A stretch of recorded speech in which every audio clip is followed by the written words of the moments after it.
Okay, so this disappearance of the mesh on the top, for example, this might not be something that we want, but this is a bit harder to fix, in my opinion, in this kind of armature deform rig. For shape keys, this would be really easy to solve,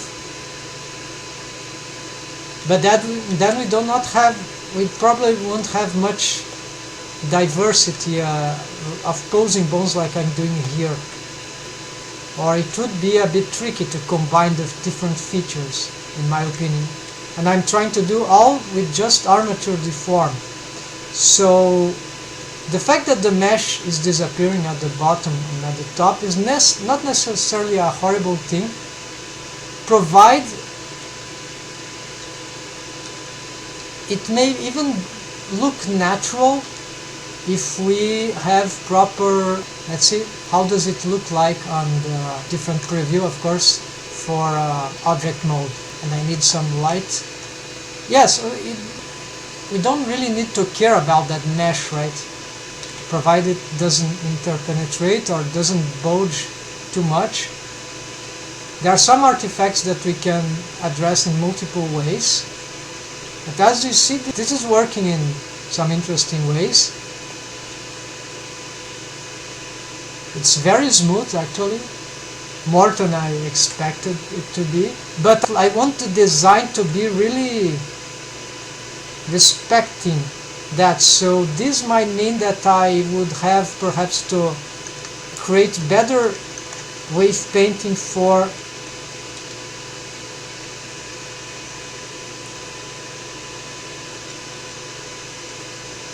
this layered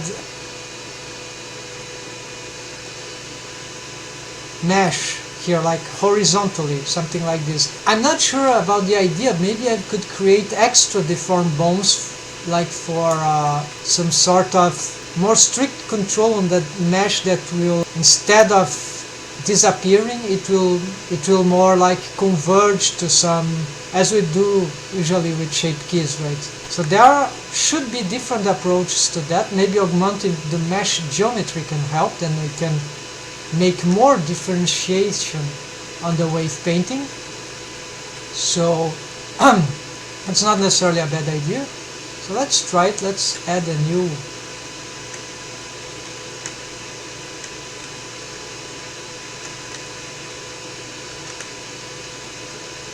and that this thing is happening, I'm not sure.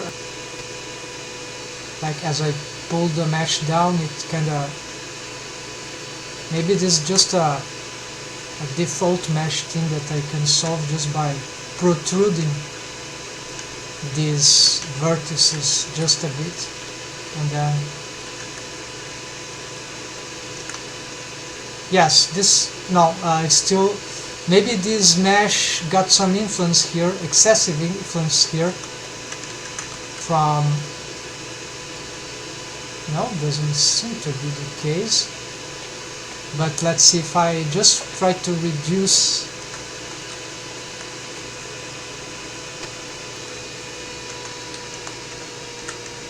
this influence. Yes, maybe it's here. Let's try to reduce just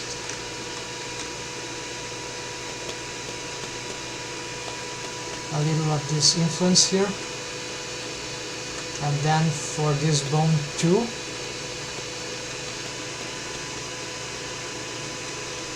let's see now. Oops. Let's see now if, yes, now it got slightly better. You see some very small wave values there were already enough to make some bad deformations. I spot some interpenetration, although we are not meant to do this, right? So in certain cases, these interpenetrations will be normal, right? Let's try again, check if this idea is correct. It is. So go slightly more, but I really don't want to do it too much, otherwise the eyelid mesh start to get a bit too thick, and this is can be not very nice for the character design that I want by the end. It's already a bit too thick in my opinion. I know there are some more things to improve here, but in principle this is already showing really nice results of what this rig is capable of doing. So let me again make these selections. I just want to solve this strange, yes, this probably has to do with this. No, not so much to do with this bone. Maybe on the contrary, I should smooth it out this way.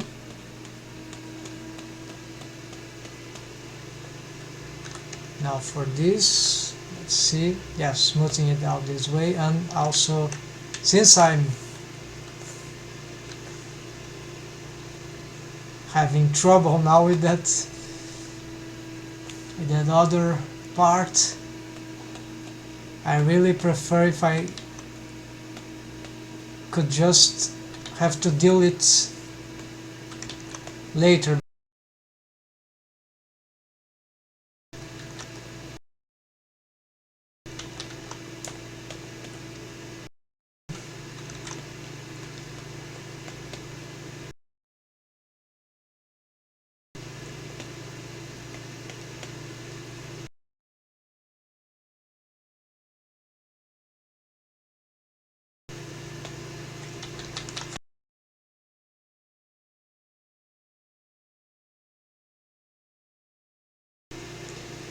And maybe I could just ignore it, kind of, and try to just concentrate, just focus on that line, right?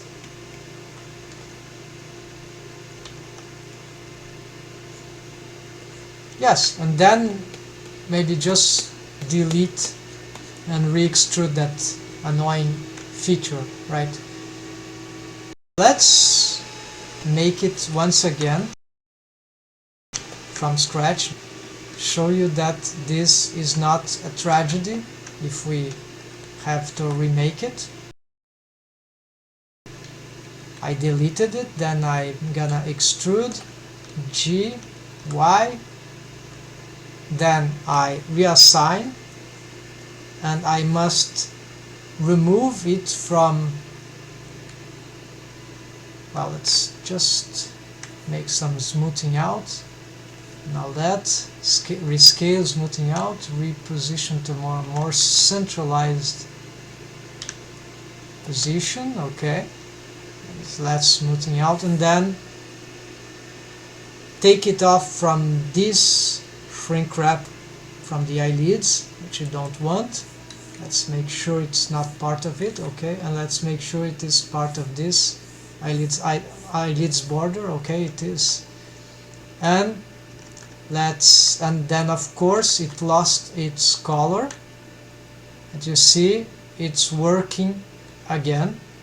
It's just the material now. Assign, and there we go. So already refixed in a semi-automatic way, right? This is why some kind of automatic extrusion would be nice. Like perhaps geometry nodes can do that.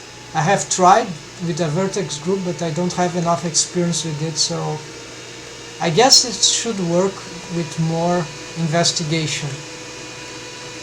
This mesh getting inside of the head, whatever, these are details and maybe we can ignore it, but if we wanted to solve it without shape keys, this would be some sort of helper bones corrective method, but that would make this rig a lot more complicated. Solving this issue for all this shrinking mesh can be troublesome. It's a real challenge for organic rigging without shape keys, right? But again, if we check what we get from here, from this perspective, this is just good enough, right? We don't really care about that. I'm just curious here, what about the eyelashes? Okay, they aren't rigged yet. Let's reset these positions and mask them again. Let's now address wave painting for the eyelash bones. This will be made in a slightly different way. So first, let's get our eyelash top. Where is it? I think I've lost this. Oh, of course, it is masked. I cannot see on edit mode. Okay, so let's unhide. Now I can see it, so it is selected indeed here.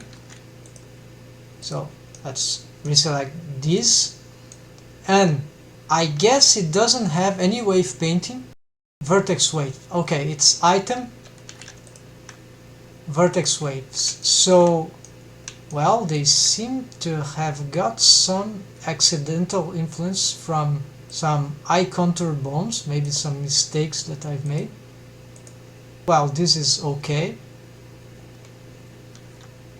What I should be doing here, however, of course, I've deleted just for one of them, but some others have here some slight influence. Okay, so this is not a problem. We will erase this all at once thanks to auto normalize option.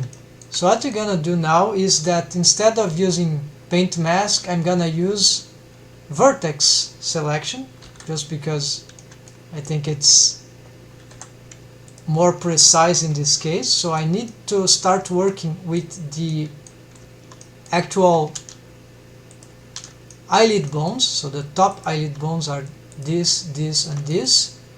So I start with this one, then I go on.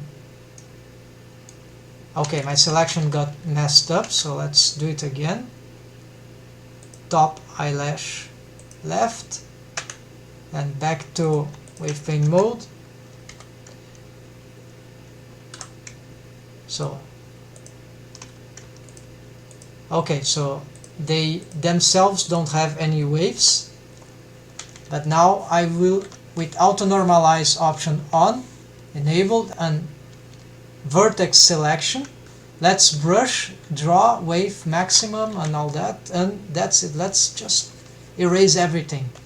Okay, so now because of auto normalize and this was maximized wave, we can even make more sure of that if I, with all these selected vertices, I set weight at 1. So okay, so this guaranteed that those vertices erased any other vertex groups they could possess, maybe even from the head.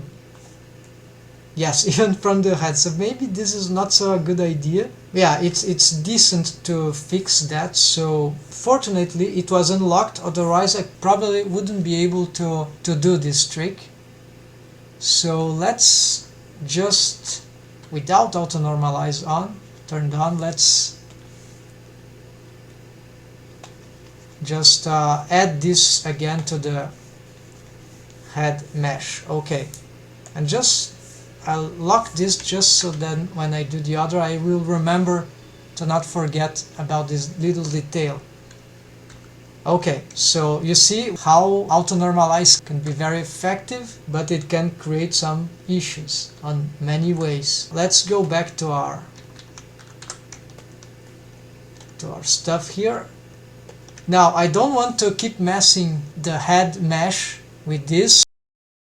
I've already done it to erase influence for all these other bones that I was working in this rig.